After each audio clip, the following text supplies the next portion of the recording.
लेकिन गुलशन ने झूठ बोला था। चाहे कुछ भी हो, उस औरत को मनाना आसान नहीं जो बरसों तक एक ही झूठ पर जीती आई हो। वो सच सुनना या देखना नहीं चाहती, वो इसे कबूल नहीं कर सकती। सच मानना यानी अपनी गलती मानना होगा।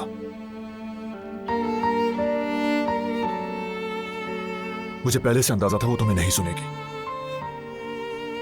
इसीलिए मैं सबूतों के साथ उसके सामने जाना चाहता था। लेकिन तुमने क्या किया? फिर से अपनी मर्जी की, पूरी शिद्दत से इस मामले में कूद गई तुम।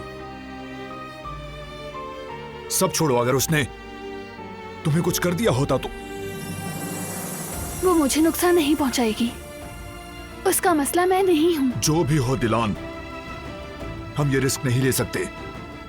मैं नहीं चाहता तुम उस औरत से दोबारा मिलो।